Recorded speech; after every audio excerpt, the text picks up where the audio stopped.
Get to know Rance Nix. He's an amazing actor, host, comedian, and the star of OWN's hit show, Kings of Napa. Today, he and I discuss his experience playing the role of Dana King, his life living in NYC, and what's next for his thriving career in entertainment. Rance Nix, welcome to the Chundria show. How are you today? Hey, thank you for having me. I'm doing well. The sun is shining in New York City, and it is a beautiful spring day. So hopefully, spring is here for the foreseeable future. Fingers crossed. So. I wish it for you. Thank you. That East Coast weather is brutal sometimes. Those winters, just like here in Chicago. So I'm happy that you all are having some mild weather there. Grateful, very grateful. This Southern boy needs it and wants it. We're going to talk about that today. So welcome to the Chundria show. I'm glad that you are doing well. Tell me, what is a day in your life like as an actor, as a host, and a comedian? Day in the life of Rance Nix. Well, I kind of joke with people when I'm not on set and when I'm not working, I am my own assistant. I am my own boss and my own publicist, my own social media person, and just maintaining the day to day. So I'm an early riser. I like to get up early, have my quiet time, my devotion, and start my day off right, and then get a workout in, try and read a little bit, and just organize the day and organize the things that I have planned, including working on my own projects as well, as I'm in between gigs and so on and so forth. And so basically the days are pretty much the same, just kind of that routine of getting up early, handling my go-tos, and then seeing kind of what happens. Because also, while my days can be consistent when I'm not working, they can also be kind of inconsistent. Anything can pop up from an interview like so, or an audition, or just a last minute something that I need to do or be a part of. So I try to keep my days as consistent as possible, just given the nature of the business. It can be very inconsistent as well. I can relate. I can understand that. You're a busy person, especially being so multifaceted, and as you continually evolve as an entertainer, which of those titles did you start your career with? So I started as a host. That's interesting. You're the first person to ask this specifically. I started off hosting a lot of events at the University of Georgia, where I went to college, and that's where I caught the bug. I was doing it for fun at first. People just asked me to help host their philanthropy events, and then after a while I started to enjoy it, and people also were telling me that they enjoyed me hosting as well, and I just continued to become the go-to host on campus for all the events and things of that nature. And by senior year, second semester, I was getting paid essentially through gift cards to restaurants. I joke, restaurants you only go to with your parents, and so on and so forth. I was basically getting paid. And so that's when I really thought, okay, this is what I want to do. Also, I took an acting class junior year that I really enjoyed. I also did a handful of hype videos for the football team that went viral on campus. So hosting and a mix of other things just all culminated into me desiring to pursue acting in the entertainment industry full time after I graduated from college. I studied advertising, but again, by senior year, it was very clear in my mind that advertising is not what I wanted to do, and that I wanted to pursue acting after I graduated. And so my parents graciously supported that decision, and 7 years later, here I am in the thick of things. It's been a pretty thorough journey, and the journey continues, and I'm grateful for the position that I am in at this very moment. This beautiful spring one thing I love about you, like I took a deep dive into like your YouTube. I went all the way back to the early years, and I love your hustle. I love that, you're going to always take chances in life. You're going to put yourself out there. You're going to shoot your shot every single time. And I just love that instantly about you. Like, wow, that's inspirational to anyone watching, to just always take your chances. And so just hearing that you started out hosting, which has led you to where you are today and beyond, like I feel like you're really just taking off and just getting started into, everything that life will bring to you. But I'm curious, when did the comedy start? When did you first perform in front of crowds? I know hosting, keeping the crowd excited and, warmed up and ready and laughing and feeling good about what's to come a particular show. But when was it like, I'm entertaining you right now, I'm making you laugh, I'm making you enjoy yourself? Like, when did you know? Like, what were those early audiences? Were you doing like comedy shows or comedy events, comedy clubs? Were you doing anything like that? Mm-hmm. So on the one hand, when I was hosting, just that energy from the crowd of people picking up what you're putting down and picking up my energy, just moving the show along. That was one instance where I said, okay, yeah, this is cool. I like this a lot. Another instance, I did do some stand-up comedy when I was in Atlanta, that first year and a half out of college.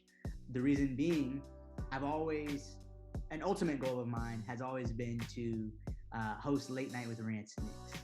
And I love getting to know people. I love hearing about other people's journey, other people's hustle, other people's passions and interests. I love fashion, food, art, culture, all the things, music, and so on and so forth. And so when I was first starting out, I looked to the late night hosts on television, and I saw most of them did some form of on-stage comedy, whether that be stand-up or improv. And so I said, okay, well, if that's part of it, then I need to be part of it. And so I started doing some stand-up comedy in Atlanta. I really enjoyed it. I got decent, and I was able to get, maybe a 5 to 10 minute quick set in. That was decently strong. But then when I moved to New York to do a play and focus more on acting, I kind of put that aside just because that hustle in New York City is just, it's you really you gotta want to be a comedian. So I got that experience, and I checked that off on my resume to get to the point where I want to be with Late Night with Rance. So no longer doing that, but I did pick up some improv experience at the Upright Citizens Brigade. I did the first 2 classes there, again, just to get that improv experience under my belt, to check that box off on my resume, and to say, I got the chops, and I've done it, and I've learned, and I have that experience. So that's my experience in a nutshell with intentionally doing comedy. I really enjoyed that, the energy of an audience reacting to the work that I'm putting down, and also the joke that I'm about to tell. I loved when I would tell a joke, it would hit, everybody's laughing, and then in the back of my head, I'm thinking, oh, I got another one, just wait. that I really enjoy, and I do miss. And so, I can't wait for the opportunity, hopefully one day, to get back on stage and to host my own show and ask more questions and maybe tell more jokes too. That resume is, how they say, there are no overnight successes. People have been working and building and creating, and you are the epitome of that you've put in the hours and the time and the training and, just hitting the streets and hitting the pavement to, become the best entertainer and the best version of yourself. So I'm so excited about all of your experience thus far, which has led you to where we are today, where fans worldwide have recently finished watching the first season of OWN's hit show, Kings of Napa, which I'm a fan of. We watched you shine as Dana King, the oldest and most responsible child of the beloved King family. What's the secret to building such amazing chemistry on screen with your fellow castmates? Well, I honestly, I'm so grateful because the chemistry came from us being friends. We're all friends, we're all close, we all respect each other, we all love each other. And having that chemistry of friendship first and the trust involved with true friendship, that's what created a chemistry on screen. Because on screen, when we got to set, we could play, and I could go, "Hey, actor, I'm thinking this," or my character wants to make this choice. I might get a little more intense in your face, or I might do this, or I might do that.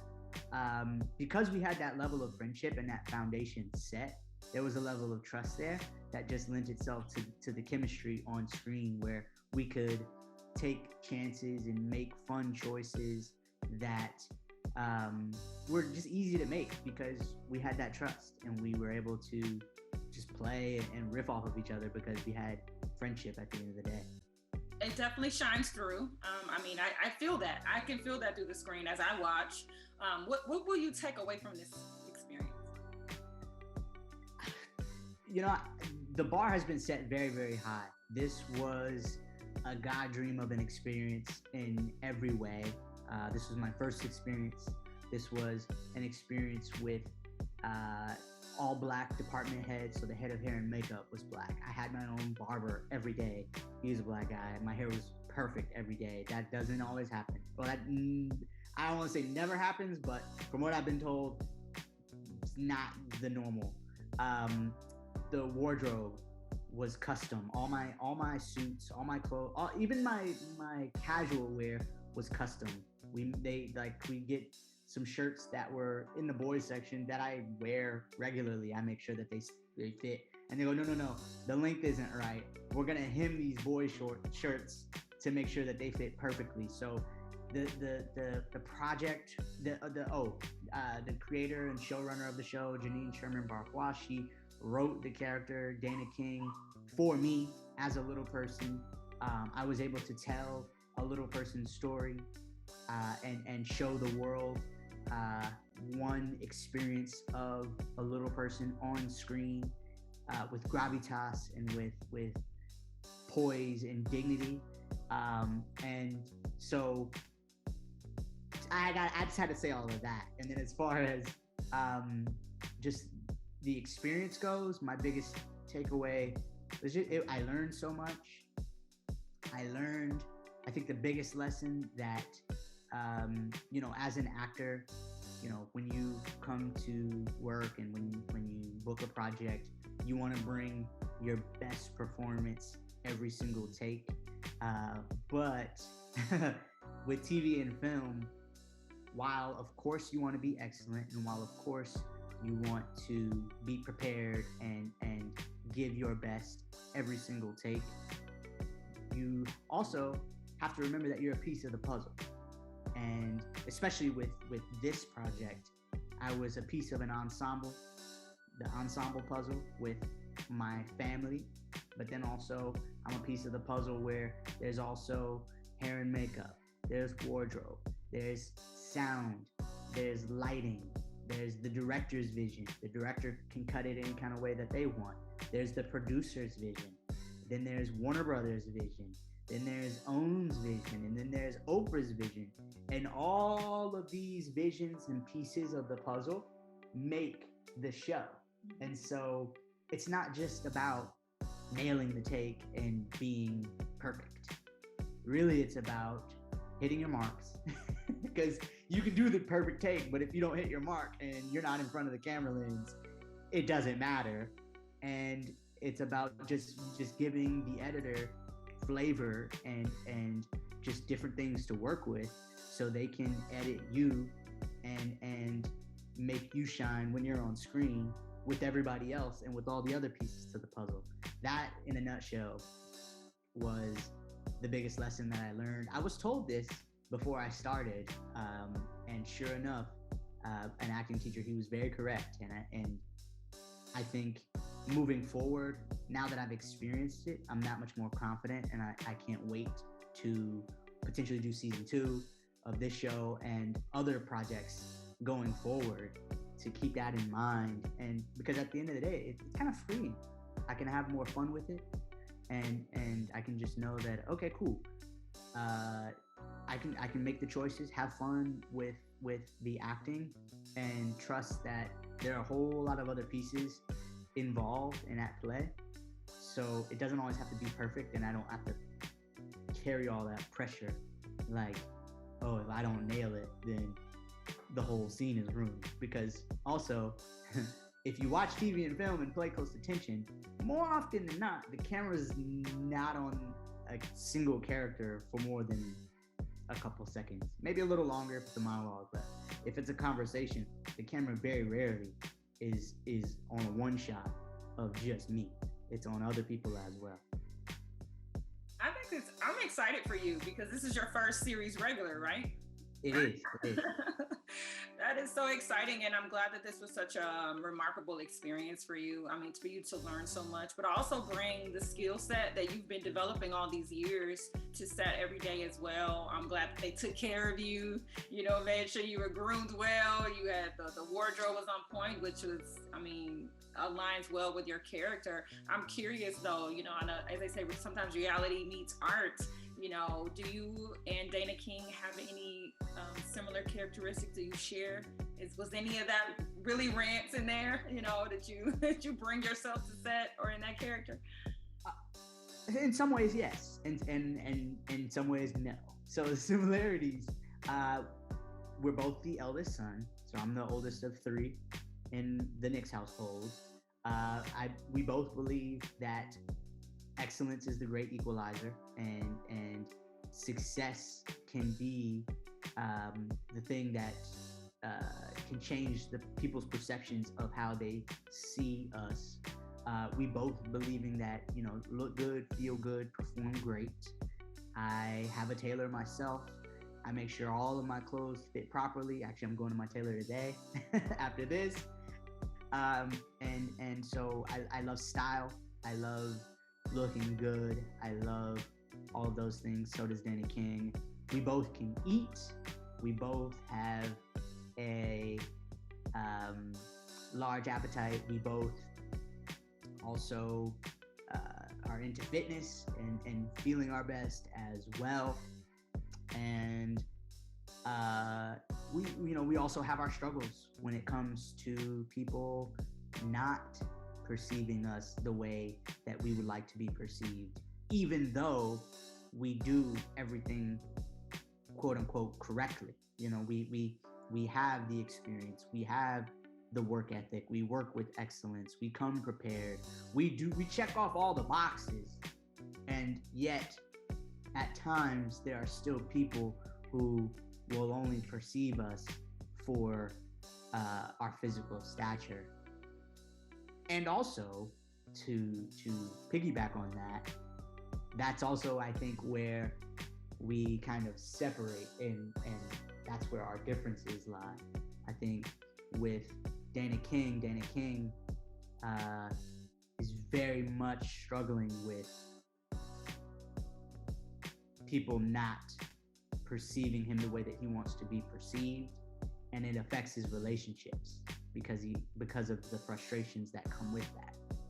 For me, Rance Nix personally, I have gratefully come to a point where, yeah, it's that's just how it's gonna be.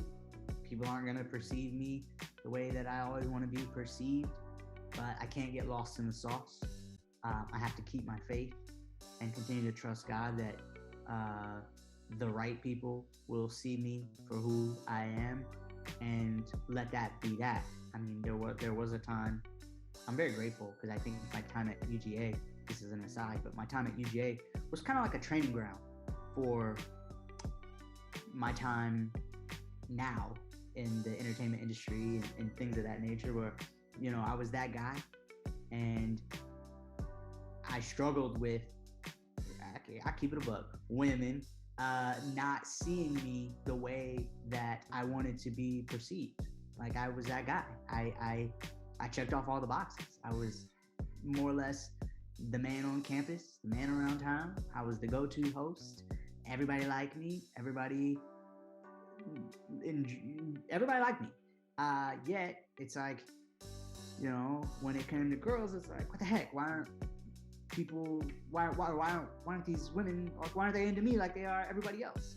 And I got lost in the sauce at that time, and I was trying to kind of do what everybody else was doing, and that affected my friendships, and that affected some of my relationships with some of my closest people. And gratefully, lesson learned, and those friendships are still intact, and I'm very grateful. But with Danny King, as we see in the show, his bulldog nature and his frustrations and his acting out because of his frustrations really affects his relationships, and it affects how he views his family and his relationships as well, which hopefully he gets to learn from and explore in season 2. I'm looking forward to season 2. Like, I mean, I feel like every episode left cliffhangers. Yeah, which is funny. It's funny because watching it, I was surprised that I was able to enjoy it after acting in it, and I was nervous because it was my first gig. But it's funny watching it. I was able to watch it pretty much as a consumer, and you're right. Like every episode, I was like, "What? That's crazy." Especially like the second. I forgot about that. Oh yeah, that was wild. The second half could have easily been like a season finale. Every episode after like episode 6 could have been. I mean, episode 5 could have easily been a season finale. Like 100%. That was Even now, I think back or a friend, they were talking to me about the season finale, and I was like, oh yeah, that was pretty wild. Isn't it cool? Your friends are asking you about trying to get info. I'm curious, is Rance Nix a connoisseur of good wine like Dana? I'm not. No? But we did learn about wine. We took a class. So yes and no. So no, I'm not in real life, but for the show I am. And we did learn. We took a wine class. Shout out to Galina. She was our wine teacher, and she really broke it down for us on how to drink wine, how to hold the glass, how to enjoy wine, why to enjoy wine. I remember I asked her, as the money man, how long does it take to see not just revenue, but to see the black? And she was like, many years. it could take almost 10 years to actually see profit, because if you start from scratch, it takes a few years to get the soil ready, plant the vines, and just lay everything out, and then you have to get the grapes grown, harvest the grapes, and then those grapes have to sit in the barrel and age. And so it can take time for all that to get established, and then you have to go a few years to get the revenue off the ground, marketing, and so on and so forth, to start to see profit. So it's not a business for the faint of heart, which I thought was very interesting. I don't know I never really thought about it like that, but as the money man, as Dana King, that was one question that I had to ask, and I found that very interesting. That it's very much, I think owning vineyards is very much a wealthy sport, if you will, but it's not quick money. It's not a quick money investment. It's something that takes time, and it almost feels like you do it after you make your money doing something else. Like you don't get into the wine business to like make a ton of money right away. I think it's neat that you were inquisitive about it, not only as like the money man, but like you're a natural like hustler, you're a natural go-getter. So I could see you in 15 or 20 years, like, who knows, maybe. And what was interesting too, I think I always wanted to make sure that I left nothing for the audience to question as coming when it pertains to my performance. And in that same vein, the showrunner, she made sure that we knew about our wine, and that we're not gonna be some folk on TV were getting called out, like, why are they doing that? Or that's not how you hold a wine glass, and not know about the wine, especially given that the King family is wealthy. We live this life. Yes, So you do. We know how to live this. Now, as an Atlanta native, you made the major move to New York City in 2015. What are some of the things that you love most about living in that big, beautiful city? Of Atlanta or New York? In New York. Whew. I mean, it's a lot. The food, the culture. I think at this point, being a hustler, New York City is the city for the hustler, and I think the proximity. Because at this point, Atlanta is huge when it comes to TV and film, and when people find out that I'm from Atlanta, they immediately go, "Why are you here? What are you doing?" And I moved as Atlanta was taking off, so I left before it had gotten to what it is now, but I enjoy the proximity. I enjoy the fact that I can go to my local coffee shop and run into an actor. I can walk down the street and pass a director. I was in a park the other week, and a director passed me as I'm sitting on the phone, and I said, hold on, I gotta dap this guy up, and or you just never know, and it's just so much access to the best of everything in every industry. So, I mean, food, fashion, finance, art, and TV and film. It's all here, and not only is it all here, it's all close and in your face, and the people who are the gatekeepers, or who have made it, or who I would look up to, or the power players, whomever, they're all accessible. They're all around, and they all most of them take the subway still. Most of them still walk down the street and do all the things that I do. And so that I love, and you don't get anywhere else. If you're in LA, you drive everywhere. So yeah, you're gonna see people around, but you're just kind of in your car, and it's a little more brief, versus here. There people all around you. You never know who you're gonna pass. You never know who you're gonna run into. And also, there's so many more opportunities to collaborate. And I love that I'm able to collaborate with the best of the best, and have friends that are very talented. I think I joke with some of my friends. I say, I think we take it for granted how talented all of our friends are, and also the fact that we have access to the best of the best when it comes to really anything. I mean, we'll go, oh yeah, my friend works at Facebook, and to us, it's just, it is what it is.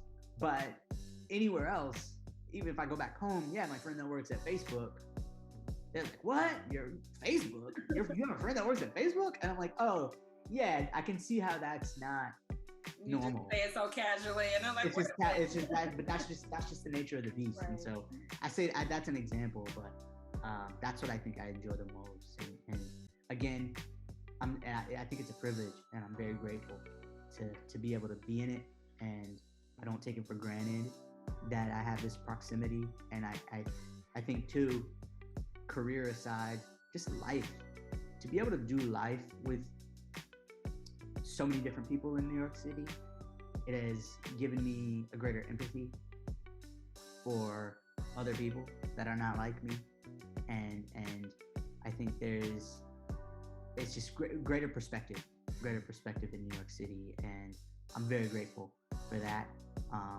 I think over the past 7 years since I've been here, I've grown so much, and it's pretty cool to be able to be around so many different people, and to learn from so many different people, and just to have that perspective in a time where nuance and perspective are very much lacking when it comes to just conversations about the issues that we face in America. Absolutely. I'm trying to keep that tight because we could have gone a whole nother thing. You are doing your part.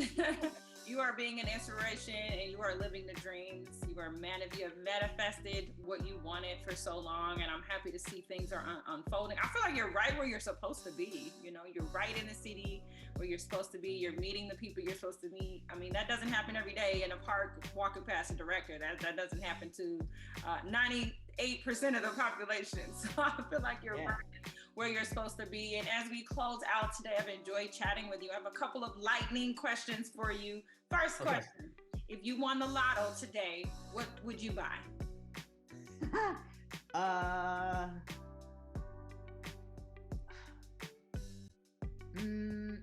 Stability. Stability. Stability. A lot of things, but stability. Right. I got it. That's fair. And second question, who is the funniest person you know? Who makes you laugh? Most recently, my friend Josh Dykes. He's really, really funny. He's a friend of a friend through my boy Nick. And just recently we were hanging out at my friend Nick's 30th birthday. And Josh, he's just so genuine and so kind and really funny. Like everything he says, he's really funny. You're laughing just thinking about it, so I know he's funny. He's such a great guy, and he brings a lot of joy to all the rooms that he's in, and anytime I'm around him, I'm like, man, like I wish we could hang out more because he's a really great guy. Awesome. Last question: if you could only eat one food for the rest of your life, what would it be? Right when you said one food, I said hot wings. I love hot wings. Anybody that knows me, I love hot wings. Okay. That's always been my go-to answer. Hot wings, hot wings, hot wings. Are we dipping in ranch? What are we doing with them? Ranch all day. Nope, I don't like blue cheese. Rance and his ranch. You love it. Yes. For Rance Nix, it has been a pleasure chatting with you today. I want to thank you for being my special guest right here on the Chundria Show. How can we all stay connected with you and continue to follow your journey? So Rance Nix, at Rance Nix on all social platforms, and also rancenix.com if you want to reach out there. Miss Chundria, thank you for having me. This was legendary, and I hope to see everyone soon. And look out for more on the way. We will. I'm going to follow you. We'll be looking out for season 2 of Kings of Napa and everything else that's on its way to you. So good luck with everything. Best wishes. And I can't wait to see what's in store. Thank you, Chundria. Thank you. Of course. Take care.